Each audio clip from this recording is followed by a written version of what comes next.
All right, assalamu alaikum, people. The blackest hearted, blackest minded, blackest man on social media sign of black and shining again. Asking you to hit the share button because the message is more important than the messenger is. Hoping that you all can hear me clearly, and I'm not sure if you all could hear the instrumental intro clearly or not. But apparently there are 3 that are watching, so go ahead and hit that share button. Let others know. Intro's over. It's just going to be my voice for now. My wife is out catching up with a friend of hers that's here in Jeddah. I am in the hotel room by myself for now. And I finally had some time to connect with you all. And I thought, why don't I just go ahead and make part 2 of my last episode, my last upload alive. And this one is about the accountability that I'm going to ask you all, ask you, not me, but I'm going to ask you all to take, and specifically the accountability I don't want you to take. I don't want any black man to take for the environment. Now, in actuality, in this case, this is one of the rare times that I'm going to be addressing black adults in general, men and women alike.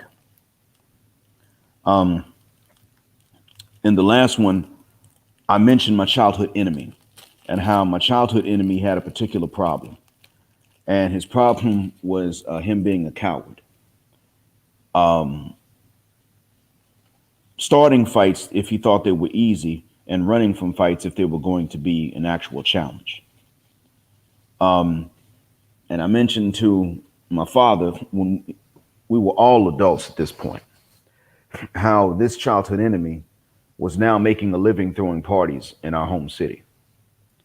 And to my knowledge, he still is. He has an entertainment company and he books talent for concerts and things like that in our home city, but he doesn't, he never has, and he does not work any sort of 9 to 5 like the rest of us. and he has never needed to. If we're going to be honest about it, I mentioned how he never will need to work such because, frankly, um, the matriarchy, the gynocracy of my home city, gave this coward a pass because of his height, because of his looks, his ability to dance, and his basketball skills. I kid you not, because of aesthetic and entertainment value, the very hyper judgmental gynocracy and matriarchy with which we're all familiar in Black America gave him a pass. Um, I see that some of you have hit the share button, and I thank you, and I'd like for whoever joined to also hit the share button. This is part two of the accountability that we have to take and refuse to take specifically for the environment. So this matriarchy and gynocracy in my hometown gave an outright coward a pass and just let him go. And when I say gave him a pass, I mean they gave him carte blanche to entertain his way into wealth. A population of broke Black country folk, men and women alike, put their money into his pockets whenever there's an event, an entertainment event for the Black sector of our home city, or whenever he throws a party, um, or whenever someone is booked to go into our city. Um, and I'm going to tell you in a nutshell, if I or my man's Route or Pinky or Dark or Black Johnson or Garfield Bright, nickname for such because of his resemblance to that singer Garfield in the group Shy, uh, or uh, or Taj. If any of us rented out a venue, threw a party, and charged a small admission fee, everybody, the whole Black community, would be outside the venue in the parking lot trying to get the hookup to come in for free. They wouldn't even pay $5 to get in. Eventually, they would all designate one person to go in and hit the fire escape so that everybody else could pile in sideways. Anything to not pay.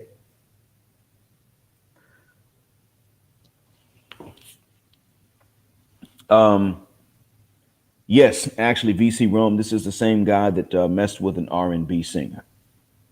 As a matter of fact, I heard it was Brandy. Um, apparently, she was at an event. This may have happened in either Gulfport or New Orleans, one of the larger cities on the Gulf Coast, but it was not Mobile. Apparently, I think it was a game. And apparently she saw him and told her security, as the story goes, to bring him to her. And she asked him if he'd like to go shopping for a weekend. And apparently both of them disappeared. Nobody knew where they was. And then he popped up on Monday um, with a bunch of new threads.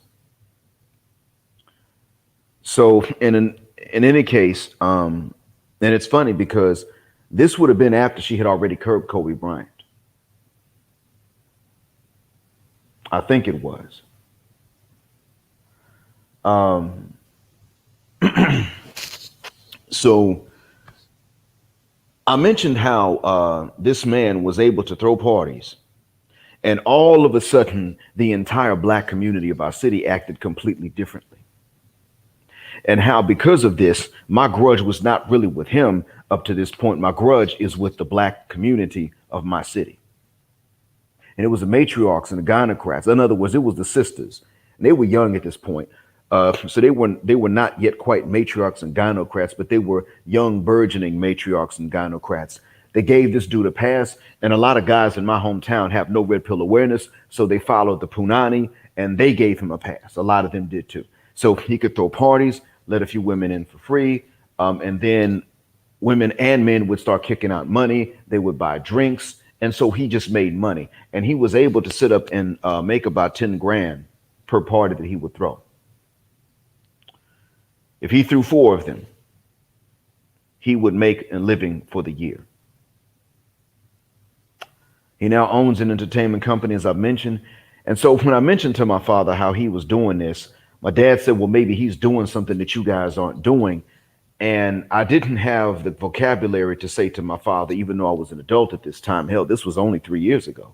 I didn't have the vocabulary to say to my father, it's not that he can swim while the rest of us sink, sir.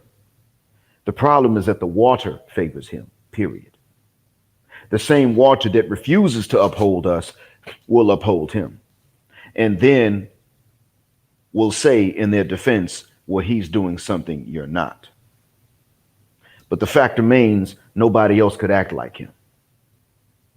I know because I talked my way out of several fights because of race loyalty, and later found out that I had been labeled a coward, which of course stopped after I started fighting with my own kind and enjoying inflicting pain on my own kind. I say this to give you a background information. I do say that we have to take accountability for the aspects of the environment over which we have control, but we are not to take accountability over any aspects of the environment or for any aspects of the environment over which we don't have control. We absolutely cannot afford to do that. And that's exactly what it is they want us to do. Take accountability for everything. Whenever something goes right, credit her. She did it all by herself because she's a strong black woman, don't need no man.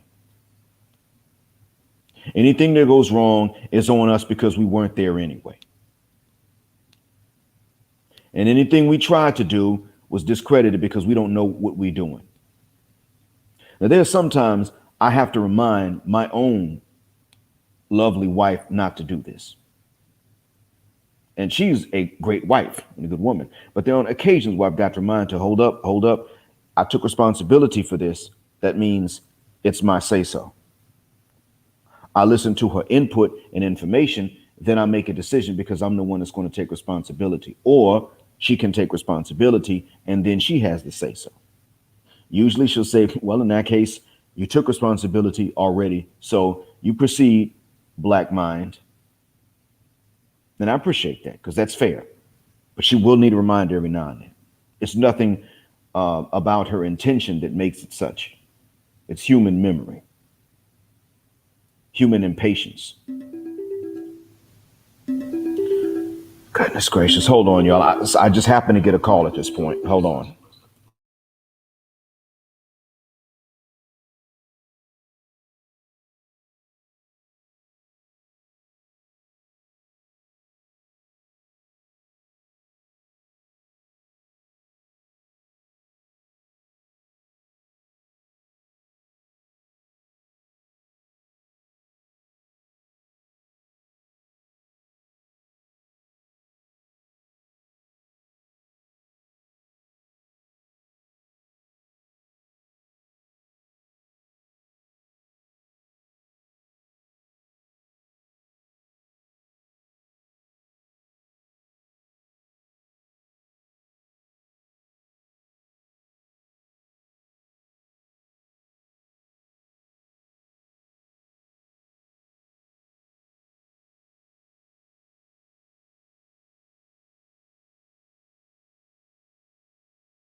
All right, folks, sorry about that. I only get calls when I'm busy recording, whether it's a live or whether it's going to be an upload. It doesn't matter. I only get calls at that point.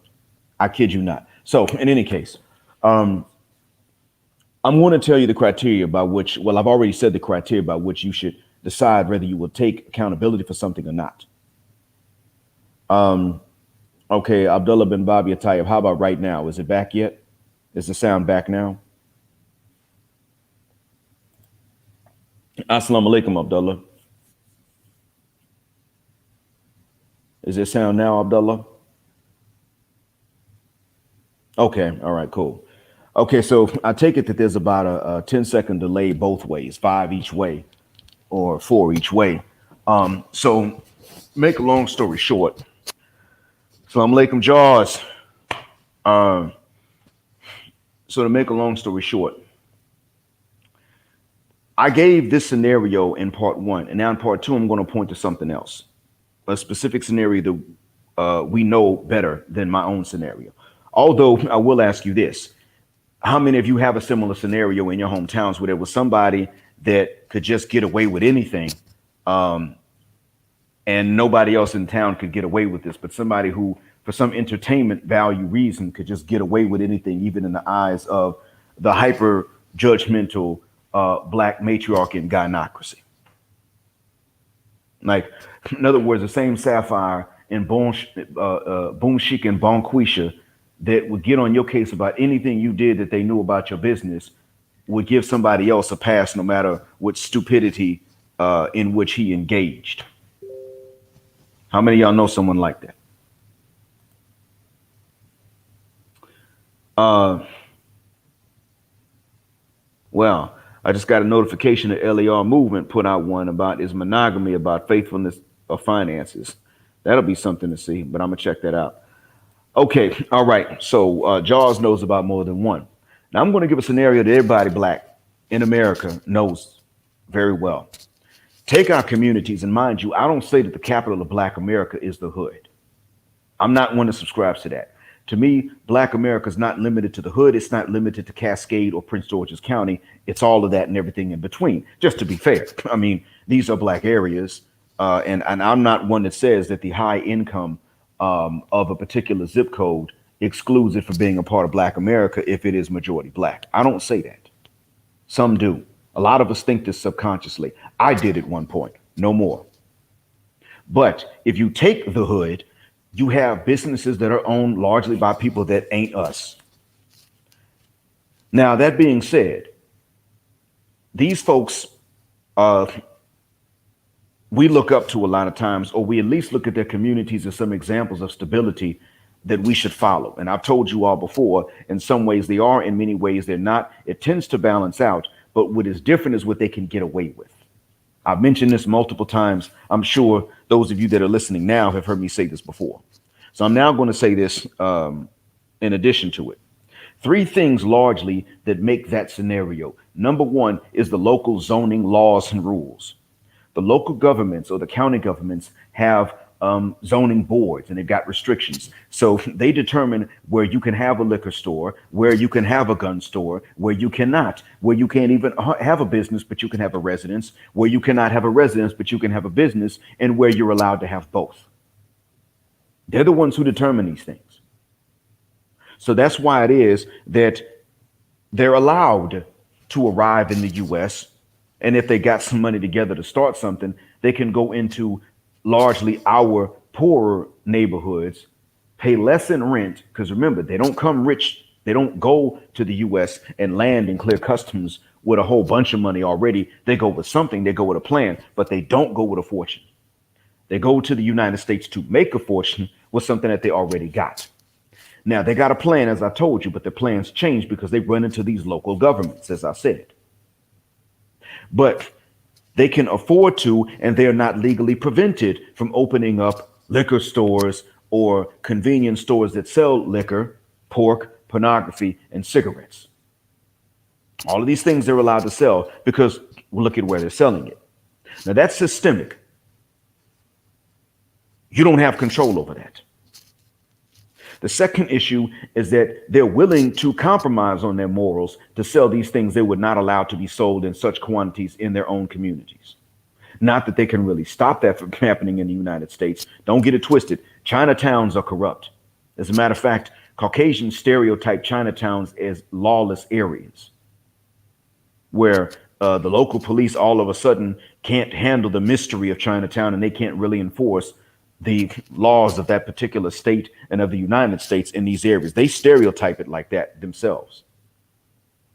However, we look and say, well, you know, they run it. They run their own communities. Yes and no.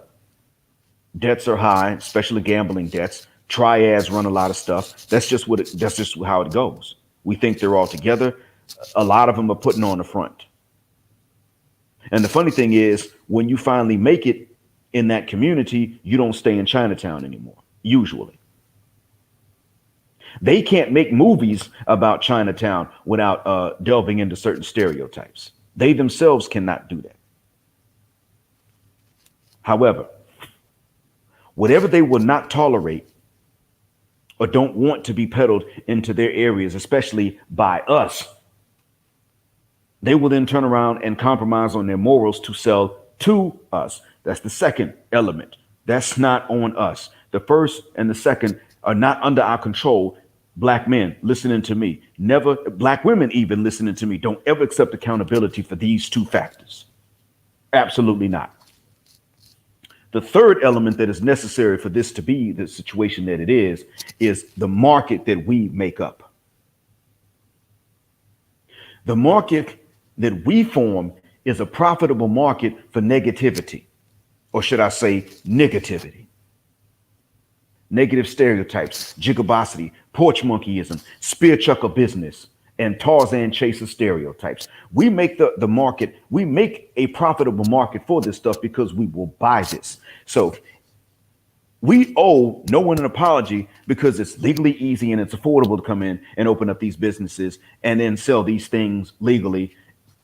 And because they're willing to do it, even when they may be taught like we are in my religion and Jaws's religion and Abdullah's religion, that you ain't allowed to do this. And I think VC Realm, I can't remember if you're Muslim or not, but point is, the point I'm making is that in our faith in Islam, many people, you know already, we're not allowed to sell the stuff, buy it, we're not allowed to traffic in it, but there are Muslims that do it. Now, there is a particular fiqh that might allow for someone to do something like this in a particular context, but most Muslims don't know that fiqh, that school of thought, that jurisprudence. So since they don't know it, that's not where they're selling these things in our areas. Therefore, they can't use that as an excuse. So I'm going to say it does, such a school of thought does exist. But that's not something you can use if you don't know it exists. And Abdullah bin Bobby will know exactly what I'm talking about, more than likely because of his studies and his studies in the country in which I happen to be right now. A little bit north of where I now am. And by the way, Abdullah, I'll have to go back to Medina tomorrow, inshallah. And that's part of why I don't mind saying where I am at this point. Because before I go back to the country in which I'm actually living and working, I know, legally speaking, anybody that's an actual enemy and would want to fight me can't go into Medina. I mean, they may be able to drive in, but once they're in, they can't get a hotel, things like that. They can't find a place to stay. They got to drive back out. Closest they can get, I think, is the airport. So that's beside the point. We don't owe anyone any accountability. Okay, don't worry about it, Abdullah. It probably was taught in the second, it might have been taught in the third or fourth year, the studies there. And I know they didn't, I'm aware that they didn't renew paperwork during the time you were there, but it's the fiqh of Dar al-Harb. That's what that is. But if you don't know it exists, then that can't be your justification. So therefore, these, the guys that are over there selling this stuff in our neighborhoods don't know about it. So therefore, they can't say, well, this is why I did it. And therefore, I can't accept that defense from them because they can't raise it because they don't know the defense in the first place. And therefore, they're just back to, they're just back to they know what's wrong. And they're doing it anyway because they want to make that money so they can live in certain areas next to guess who with neighbors that look like you know what. In other words, they want to live in the mayonnaise suburbs with Mayo Mafia neighbors.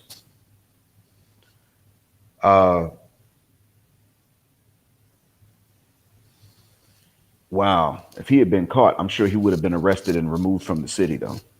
So we're not to take the blame for those two things. We are to take the blame because we make a profitable market for pork, pornography, cigarettes, and liquor. These are all vices. This is where we have to take accountability. This is the effect that we have on our environment, and this is where we are wrong. And we can't duck and dodge and try to say something else about it. No, we're wrong for that. And this is on both genders.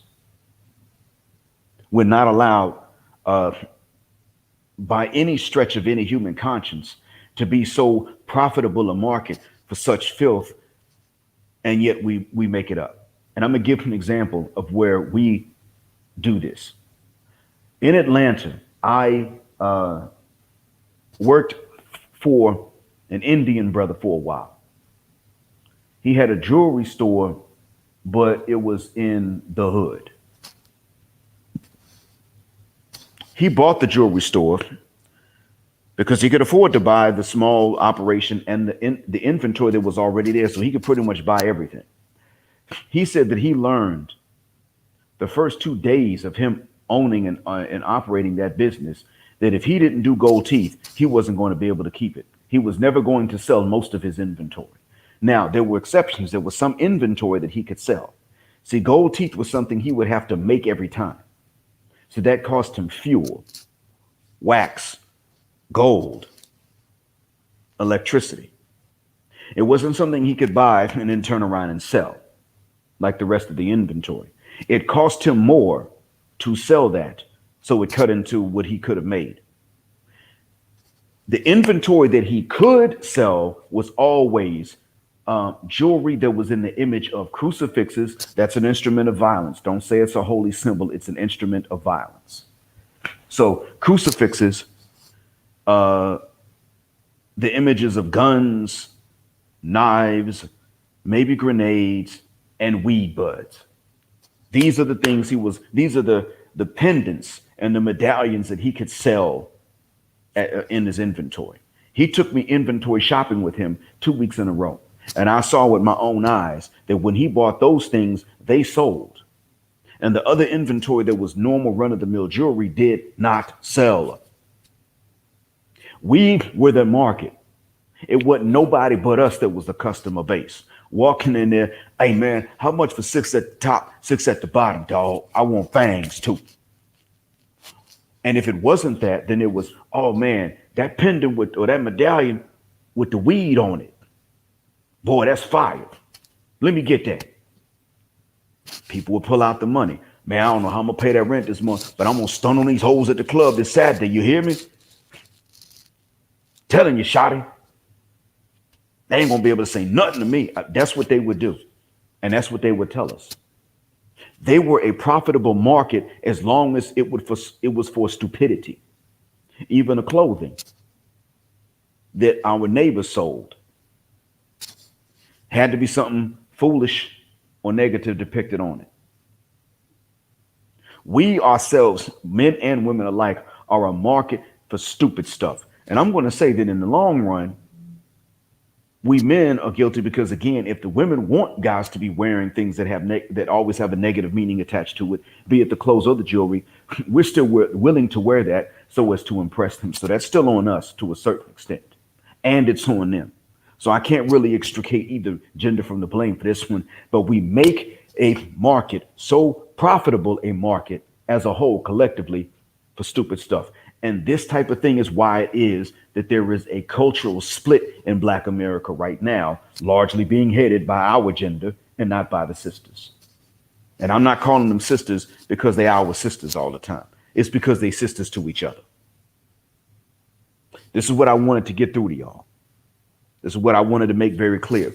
We cannot afford to remain, collectively speaking, such a negative market or such a profitable market for negative things and negative merchandise and images and everything else. Let's be honest. If somebody from over here, not necessarily the Gulf, because these cats don't go to live permanently in the United States or in the West, they go there to study. Maybe they buy a home there, but they don't go there to work. But let's say somebody from maybe Jordan or from Egypt or Yemen goes over there and opens up a convenience store in the hood, but he sells no liquor, no cigarettes, no pornography, and no pork products. What is going to happen to his business? Be honest. Think of a hood that you know, a hood near you. You tell me what's going to happen to the business. Go ahead, say it in the chat. What's going to happen to that business if he decides he's going to do the Muslim thing, open up a business, but he's not going to sell the prohibited vices? What's going to happen to him?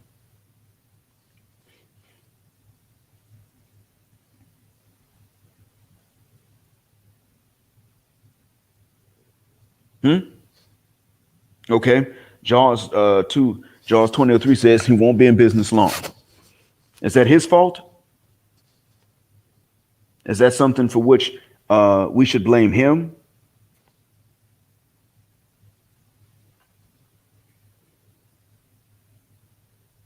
Jamal says it'll go out of business.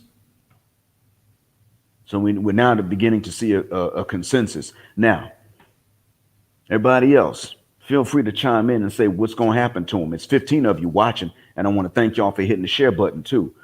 From the bottom of my black heart and from the depth of my black mind, I appreciate every one of you hitting the share button. And I got 6 likes. I really thank y'all for that. I mean that. So we got some consensus now that he ain't going to be in business long. So since he won't be in business long, now I'm going to ask you all, is that the business owner's fault that he won't be in business long?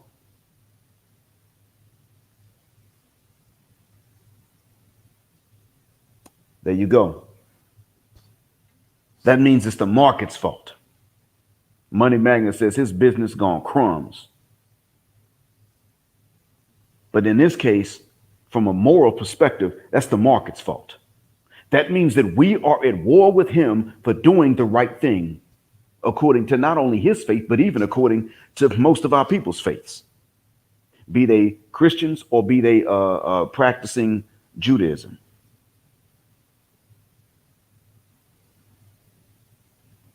So the point I'm making is that a moral war is going to be waged on him.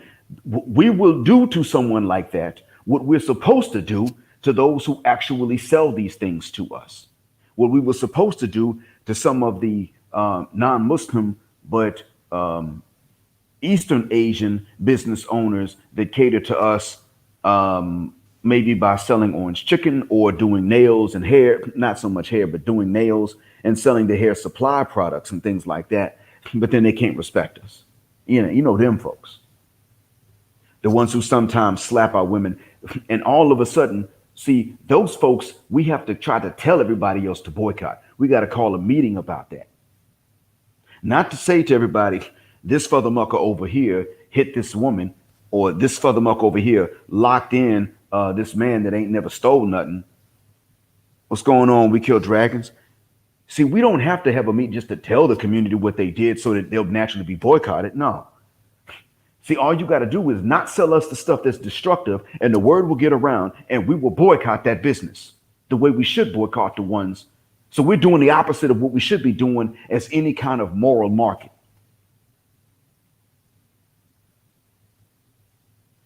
And this is what this is why I say that we morally are going to have to get ourselves together. And this is why I don't make any apologies for telling the black community in America and Canada and the UK and the Caribbean that the solution for us is going to be Islam.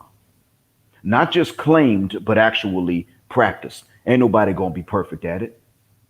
I'm sure I cussed multiple times today, more than I can even remember. Everybody's going to fall short in something, but there is a difference between those who at least take it seriously and those who don't take it seriously.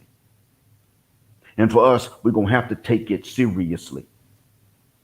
Because otherwise, we're going to be just like the Yemeni that I'm not talking about in my little hypothetical example. We're going to be like the Yemenis and the Egyptians and the Jordanians and the Syrians that actually you see in real life that go over there to the States and open up shop and sell everything they're not supposed to be selling.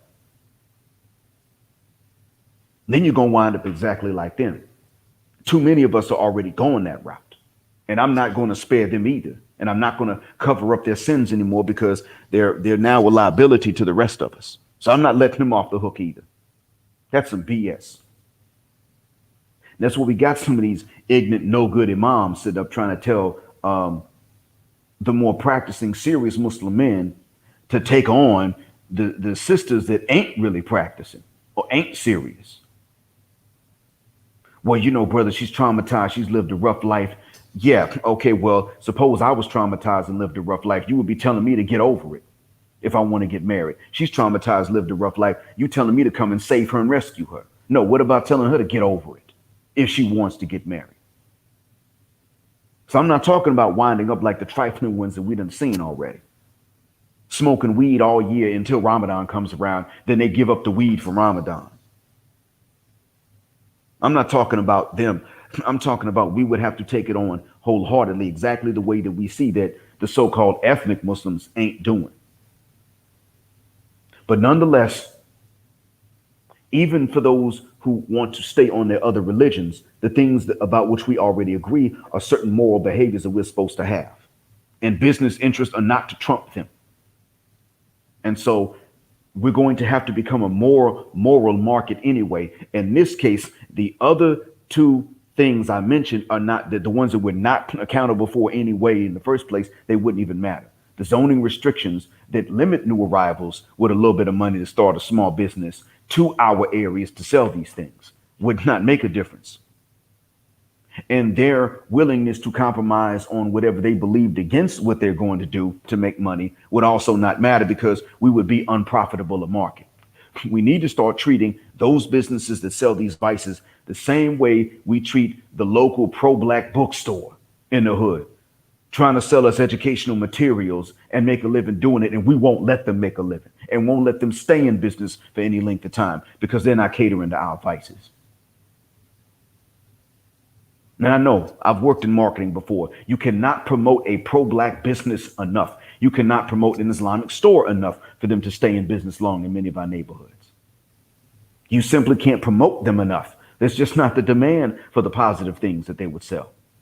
The demand is for the liquor and the pornography and the pork and the cigarettes, all of them being vices. We got to do a 180-degree turn, not a 360. We've been making enough 360-degree turns. With a 360-degree turn, you wind up facing the same direction you previously started. That's not a U-turn. We're going to have to do exactly what we think is unrealistic for us to do as black folks in the West. We're going to have to do a 180-degree turn overnight as a majority, or as Money Magnet has seen, our people are a hot mess and will stay a hot mess and will become a dead mess. I'm not there. I don't have to suffer that. I have to suffer watching this happen, but I won't have to actually suffer going through that unless for some odd reason, Allah forbid, I'm forced to go back to the States. And frankly, I ask Allah to take me back before I ever have to go back. I ask him to take me back to himself before I ever have to go back to the belly of the beast to live and not visit. Unless I'm just going independently wealthy to retire. And even then, I don't think I would choose the States to do it. So I'm not in that position wherein I have to face that sink or swim thing. But what I am saying, though, is that for you, many of whom are stuck there, you can't just leave overnight right now. You are faced with this. And those of you listening to me are not part of the problem. The reason I'm telling you this is so that you have the articulacy. You have the eloquence and the vocabulary. You have the thought gelled in your mind and in words in English to tell the rest of our people we're going to have to do 180-degree moral turns overnight as a collective majority, or we're not going to make it. We will disintegrate without them even having to kill us. That's what I wanted to get at. That's my little soapbox in my sermon right now. But also to understand very clearly that even when I say that we as men have to take accountability, or even when I say that the sisters got to take accountability, meaning the sisterhood that's their sisters to each other. That's what I mean. But even when I say that they got to take accountability, we must be clear about what we do not accept accountability for because we did not have control over it. We need to be very precise morally, but very precise about what we actually did wrong and what we did not do wrong. We cannot duck accountability for that over which we had control and adequate knowledge to make a better outcome. We also cannot take accountability for things over which we did not have the adequate control, nor about which we had the adequate knowledge, or rather did not have the adequate knowledge to affect a better outcome. We've been doing the opposite. We're wrong, we're guilty, and we could have done better. We knew enough and had the control enough to do better. We don't want to hear it. Don't tell us nothing. Then all of a sudden, something beyond our control happens where, I was still the one that was responsible and it was on me. And I can't be making any excuses just because lightning struck my car that morning. That doesn't mean that I shouldn't have gotten going to work on time. No, no, no. See, you blaming yourself for what you had no control over. And then you won't take accountability where you had it. And we wonder why we're darn near schizophrenic. So before I cut out, is anybody that wanted to jump on the panel, or is anyone that wanted to ask the questions?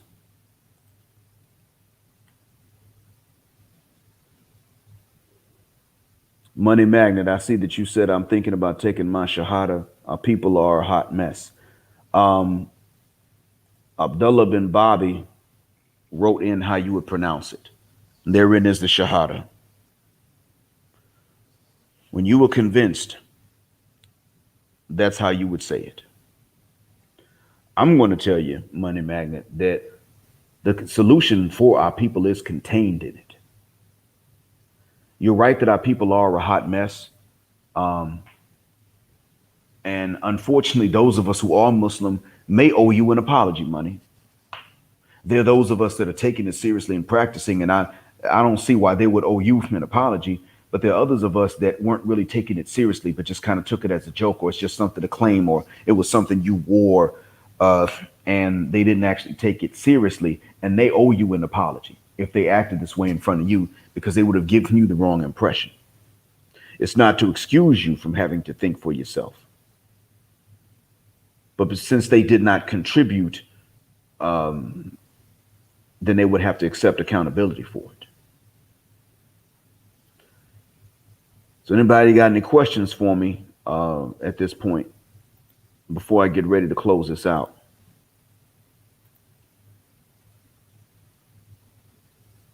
I'm only waiting in case there's a delay in anybody typing it or a delay in the chat.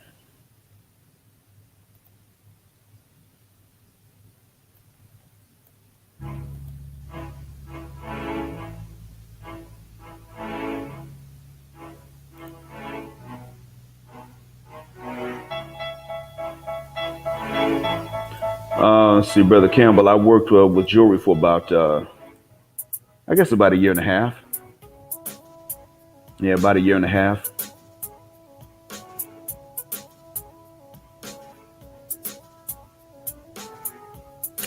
All right. Well, I'm not sure that there are any other questions.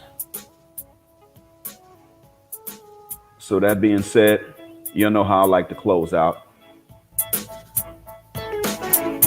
I want to thank you all who did turn in. Let's see. Are you easily understood using MSA in the MENA regions? Modern Standard Arabic? Um, actually, no, Jaws, I'm not. To be honest with you, I use Modern Standard Arabic as best I can, or Fusa. And no, they look at me sometimes and they answer back by saying, oh, I don't speak English. Like when I speak Arabic to them, they'll say, oh, I don't speak English. So there are times I do look at them as though that's why I said that they're retarded. And I'm talking about largely the Bedouins where I live. But you know what? Same thing happened in Medina, man. It was a brother, right? Black Medinan, Saudi cat, asked me where he was supposed to carry us to our car. So he asked me where the car was parked. I said, it's across that bridge and it's next to a Turkish restaurant. Dude said to me, why don't you try to tell me in Arabic? And I had just told him in Arabic. And my wife jumped in and said to him, look, he just spoke to you in Fusha in classical Arabic. And he gets frustrated when you all do this. You looked at him and you decided that you weren't going to understand him. And he, afterwards, he kind of apologized, but he still asked me, why didn't I try to learn Arabic again? So I said, look, bro, I've already tried to learn it. The question is, why are you listening with your eyes and not your ears? Assalamu alaikum, sir, Sin Aled Moore. Thanks a million, Edwin Bell. All right, so that's it. Y'all know how I like to close out. I want to thank y'all for listening. Again, hit that share button because that's what's going to be more important. Make sure others can hear this. You can either tell them about it if you think they're more open to it, or you can let them hear this, whichever one you think is going to get around, to get the message around. And I want to say to y'all that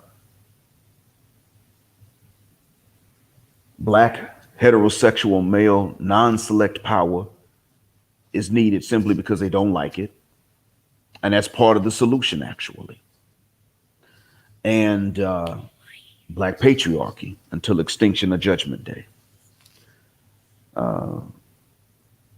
Jaws, hit me up, and I tell you what, I'll go in and tell you about the Arabic on Facebook, inshallah.